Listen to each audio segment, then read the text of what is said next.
in Rechten. Bir müşteri olan yani Rechten Teil an der Nordseite.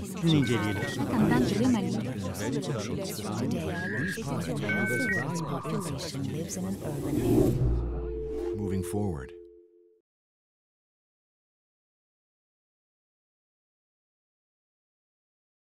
It's about more than getting from A to B. This, to me, is the central idea of mobility research. And this is true of all kinds of ways of moving, whether you're walking, driving, flying, taking a train.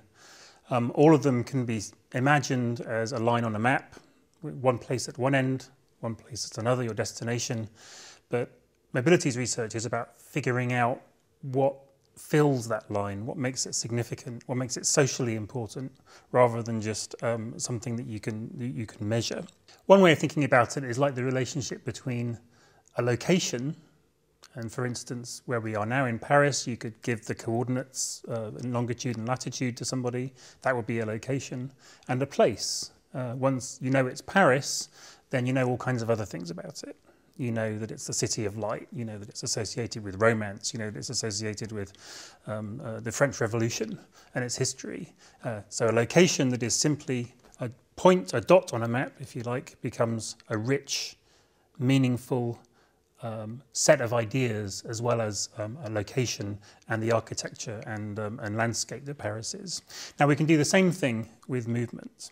So if you imagine movement is a line on a map, just like a location is a point on a map, then our task as mobility scholars is to figure out what makes that line more interesting than just a line. What is its relationship to meaning? Mobility, travel, exploration, commuting. All of these forms of movement can be mapped, they can be quantified, we can do statistics about them, but they also come with histories. They come with a rich sense of different ways in which they've been practiced. They're political in all kinds of ways, and they fit into narratives and stories in interesting kinds of ways. So I think mobilities research is about this more than. It's more than getting from A to B. What is the more than? And that's what I'm interested in.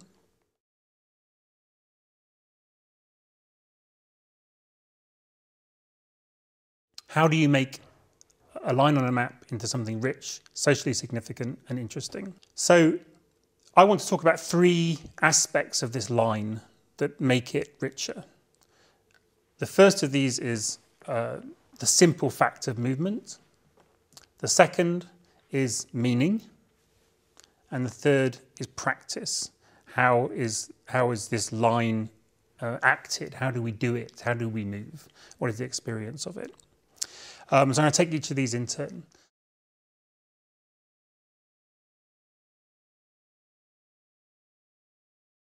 So the first aspect of mobility is movement. And by movement, I mean this simple geographical displacement. You're in one place and then you're in another.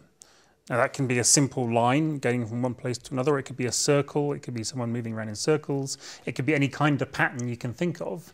But the important thing here is it's something that you could, theoretically at least, draw a map of. You could calculate the distance and the speed which it's traversed. You could do all kinds of statistical analysis on it. This is often the way mobility is dealt with by planners, by some kinds of social scientists who are more interested in the statistical and quantitative aspects of mobility. It's the way government often deals with mobility issues. How are people moving? Where are they moving to? Why are they moving there and not here? How many people are moving that way? How fast are they moving?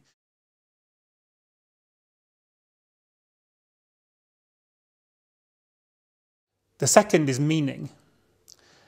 Now, meaning is important, and it's often not dealt with well by government, by planners, by more technocratic ways of thinking. And it's more often dealt with by people in the arts or the humanities. And the question here is, what does this movement mean, both to the people that are doing it and to people around them who are thinking about it? So we can take some examples of the kinds of mobility that I mentioned at the beginning. So walking, for instance. What does walking mean? It's an interesting question. Well, it meant a particular set of things to, for instance, romantic poets, who suddenly in the end of the 18th century and into the 19th century started to think of walking as something that a solitary person could do, usually a man, and it could be a way of getting in touch with nature. It became something that was morally valuable. Whereas before that period, walking to most people was always a drudgery, work, something you wanted to avoid doing. If you were walking, it meant that you would somehow, had to get to somewhere you maybe didn't want to go, or it was hard work to get there. So it had these two meanings. And then walking continued to mean different things to different people. So walking in Paris with the situationist artists would involve walking across Paris to disturb the way that Paris was arranged spatially, to walk through places they weren't supposed to walk through, to try and think about the ways in which they might, through walking, start to question the plans of the powerful. So walking started to get this rebellious set of meanings associated with it. And of course, walking also means different things depending on where you are. If you're walking now through Paris on a sunny day, then that's one thing. If you're if you're living in Mali and you have to leave your village to walk 5 miles to get water, then it means something entirely different. Meanings become all entangled into movement at this point, and we start to get ideologies, narratives, stories, all kinds of ways in which moving is about more than getting from A to B. Finally, you can think about a larger scale form of movement like immigration. Immigration is something very contentious, constantly contentious. Mobility is at the heart of it. We can have our lines on a map, we can draw things, we can count things, we can do our statistical analysis. But we all know that immigration comes with any number of meanings and narratives associated with it. In the United Kingdom, there's a long history of people talking about immigration as swamping or flooding. And these words that seem simple and innocent are actually metaphors that carry with them a whole set of assumptions about what that might mean for the places where immigrants are arriving. On the other hand, people who are activists trying to stop racism and xenophobia might argue that immigration is something that feeds a country and uses the idea of nutrition. It's something that brings new blood into society, that makes society more dynamic and interesting and cosmopolitan, and therefore is something that we should favour. So again, meaning becomes important.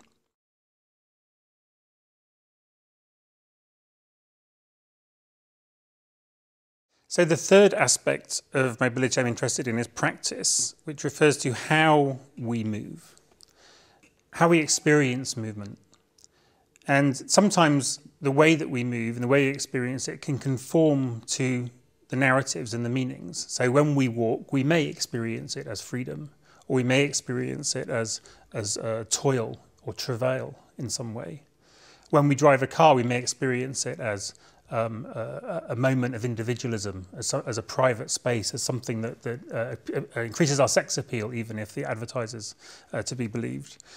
Or we can experience it as nerve-wracking, as something that we suddenly realise that we are in a metal box travelling at 60 miles an hour with other people around us. Or we can experience it as guilty if we've taken messages from environmental politics seriously, which indeed we should. So these things interact. Our practice interacts with the narrative. The way that we experience mobility is informed by the narratives and meanings that are around it, but doesn't always fit exactly together with it. Sometimes there's a difference between them.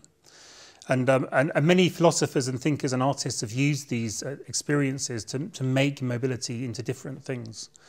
Kierkegaard would walk around thinking in a particular way and made walking into a kind of an experience of philosophy, walking and thinking becoming the same thing. So all of these aspects of mobility, movement, meaning and practice are combined in any particular moment of mobility. And they're also political, and this is very important. All of them are wrapped up in power, which is something I want to talk about next.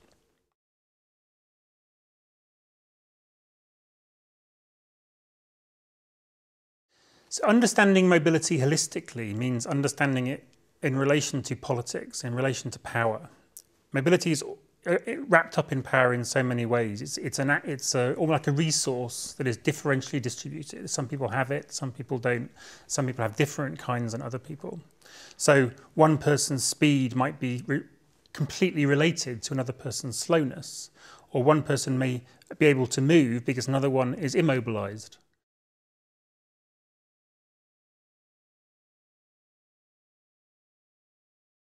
So one example that at the moment that has made headlines recently, particularly in the UK and in the US, is the school run.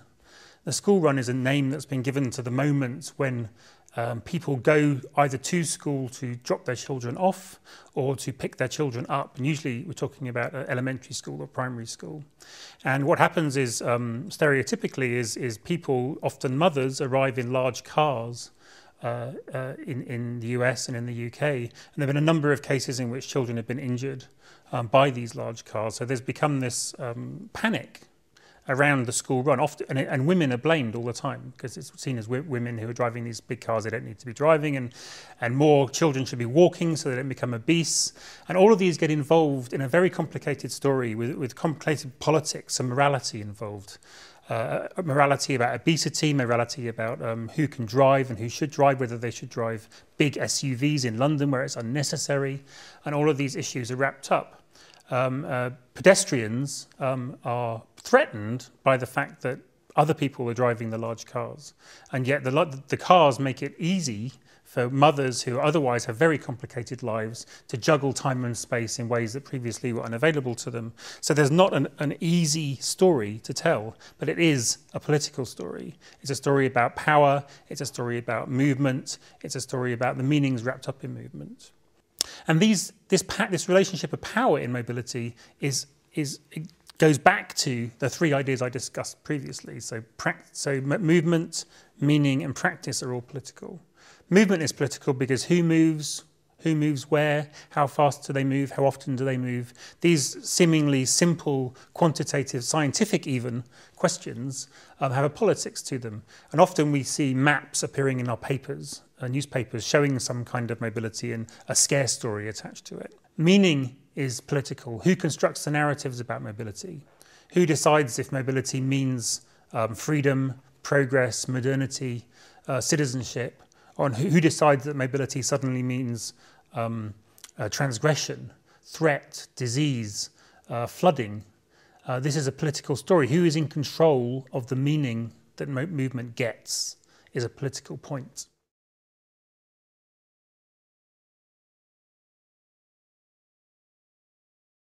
And then there's the politics of practice. Who gets to practice mobility in the ways that they do? The perfect model for this might be an airport and an aeroplane, right? So you go into an airport, you can go through the fast lane, you can be stuck at customs, you can be stuck at immigration, you can be stuck even before you get on the plane if you've failed some set of norms that the people behind the desk have decided constitute good mobility as opposed to bad mobility. And then you get on the aeroplane, and of course it's divided into first class and business class and economy class.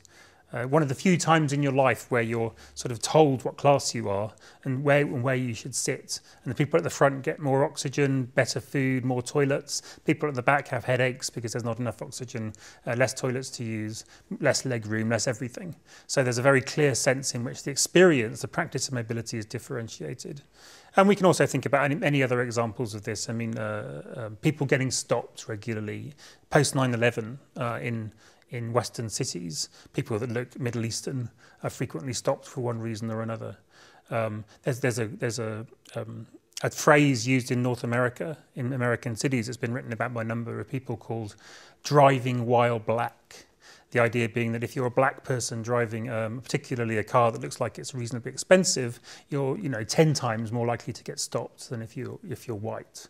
The assumption being that you've stolen it or the money that you've used to buy it is from illegal means. So movement, meaning and practice are all parts of the politics of mobility, all wound up in power, all wound up in relationships of domination, oppression and resistance, because people are able to use mobility to resist these forms of power as well.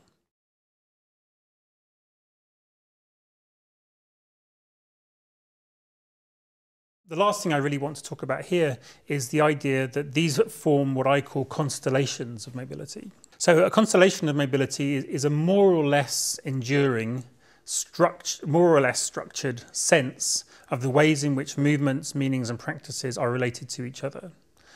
And my argument would be that these vary over history and geography. But if we think about Europe, in feudal times, we have this idea that mobility was really, in terms of long distance mobility, the privilege of a few people.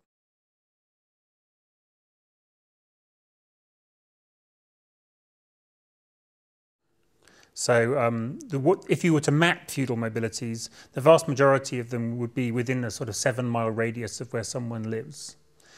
There were exceptions. There were always exceptions that upset the order. There were musicians, crusaders, monks, and vagrants gradually began to emerge who would upset this sense of feudal mobility. And the people that were in charge of mobility were essentially the king and the lords because of the way that authority was structured within European cultures at the time. So the people with the monopoly on the power to control and to regulate mobility was a very small number of people, and the vast majority of people were regulated, carefully controlled, and weren't able to move great distances.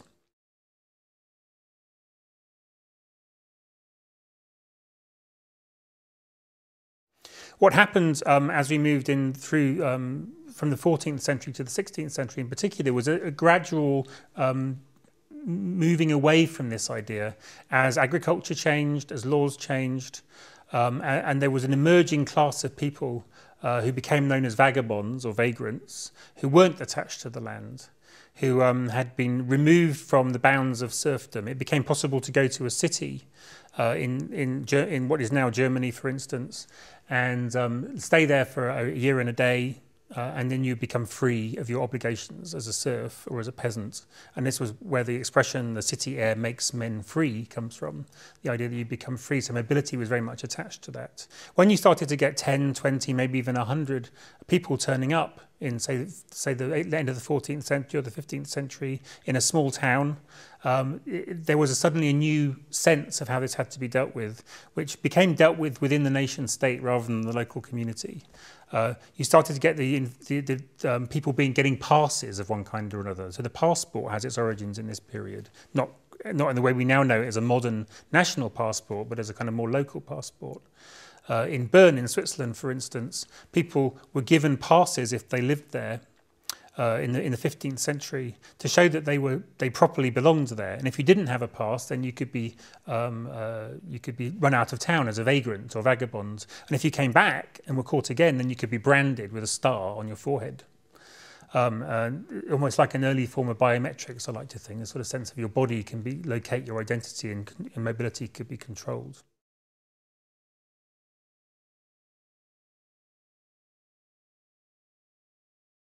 As we moved into the modern period, then the nation state began to be the group of the organisation, the scale at which mobility was organised.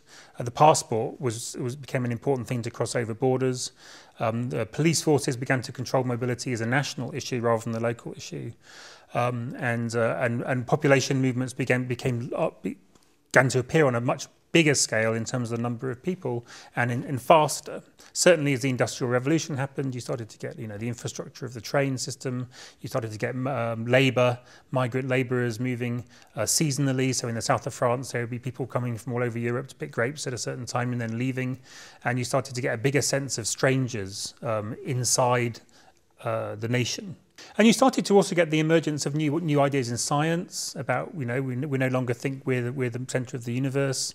The Earth is now moving around the sun. It gives you a different sense of who you are.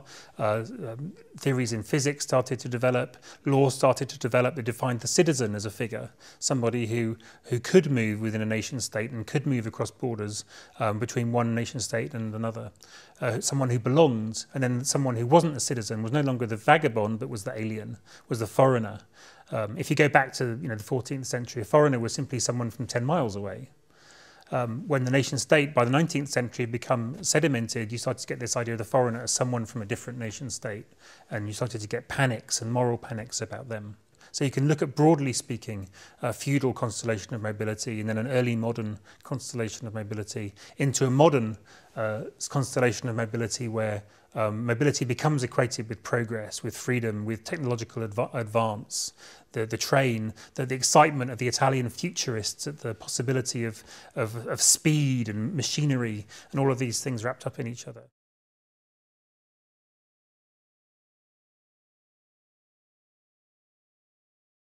So the question, I suppose, really is what constellation of mobility are we now, and where is it going?